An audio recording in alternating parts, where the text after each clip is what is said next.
Rien ne va plus au Paris Saint-Germain. Après l'info du départ de Mbappé, le club tremble car il ne serait pas le seul à vouloir abandonner le navire. Restez branchés, on en parle dans un instant. Le JT Foot Mercato avec Unibet. Bonjour à toutes et à tous et bienvenue dans ce nouveau JT Foot Mercato. Kylian Mbappé voudrait quitter Paris et le plus vite possible, comme on vous l'expliquait déjà dans le JT d'hier. Sauf que depuis, on a appris qu'il y aurait beaucoup de tensions en coulisses, et notamment parmi les dirigeants. Par exemple, les relations entre Luis Campos, le directeur sportif, et le président Nasser El Khelaifi seraient très tendues.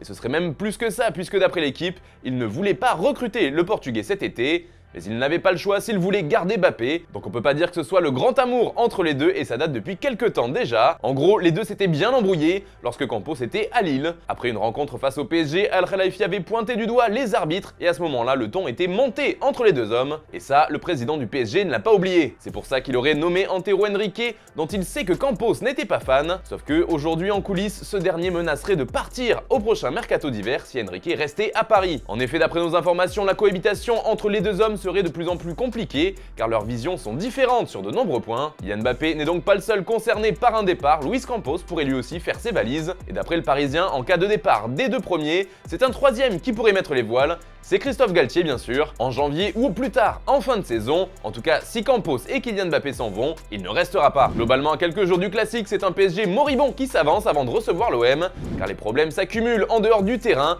mais aussi sur le rectangle vert. Les Parisiens ont beaucoup de blessés depuis plusieurs jours et sur les 3 derniers matchs, c'est 0 victoire pour 3 matchs nuls et seulement 2 buts, dont 1 sur penalty. Bon, pour l'instant, c'est rien de catastrophique non plus puisque Paris reste invaincu en tête de la Ligue 1 et à égalité de points à la première place du groupe H avec Benfica en Ligue des Champions. On parlait de Marseille il y a quelques secondes, et bien justement c'est le moment d'évoquer l'affiche du soir en Ligue des Champions, le Sporting qui accueille l'OM après la déconvenue de la semaine dernière. Vous en avez désormais l'habitude, avec notre partenaire Unibet, vous pouvez profiter de 200 € de paris offerts pour toute première inscription avec le code FMUNI. Et si vous avez besoin de conseils, voilà nos pronos. Antoine imagine bien une victoire des Phocéens 2-1. Pour Stéphane par contre ce sera un match nul, un partout. Et pour moi aussi ce sera égalité, mais je vois plus de buts ce soir, disons 2-2. Petit pari fun, aujourd'hui je vous propose un but d'Alexis Sanchez et les deux équipes se quittent sur un match nul. La cote est à 14,50. Et ce n'est pas tout, toujours avec notre partenaire Unibet, vous pouvez remporter le maillot de votre choix. Pour ça, c'est très simple, il vous suffit de trouver le score exact pour ce match et on tirera au sort un gagnant dans les commentaires. Justement, voici le nom de celui qui a remporté le maillot hier, bravo à toi Justin, et réponds-nous dans les commentaires pour qu'on puisse te contacter.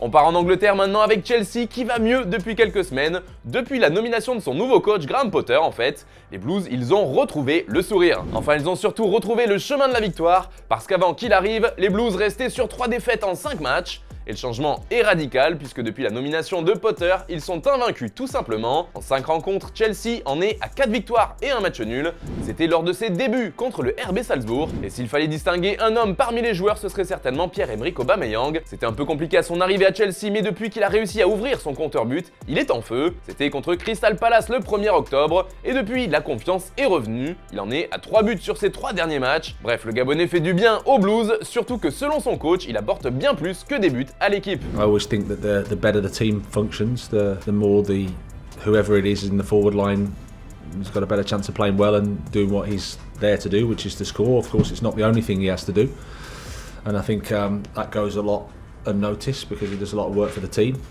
But we're happy for him, happy that he's scoring, and long may that continue. Toujours à Chelsea, les Blues sont chauds en ce moment, mais ils pensent toujours à se renforcer et un Français fait partie des pistes les plus sérieuses. C'est une info du journal Bild qui explique que Benjamin Pavard est toujours dans la shortlist du club londonien. Il est sous contrat avec le Bayern jusqu'en 2024, mais il pourrait partir dès cet été, surtout s'il décide de ne pas prolonger son bail en Allemagne. Allez, on se quitte avec l'image du jour comme d'habitude. Après le match nul entre Paris et Benfica, un invité un peu particulier est venu au Parc des Princes pour rencontrer les stars du PSG. C'est Kit Harington, l'acteur qui joue Jon Snow dans Game of Thrones. Il a pris la pause avec Sergio Ramos notamment. Je vous laisse découvrir ça. Bonne soirée les amis, à demain et n'oubliez pas, Winter is coming.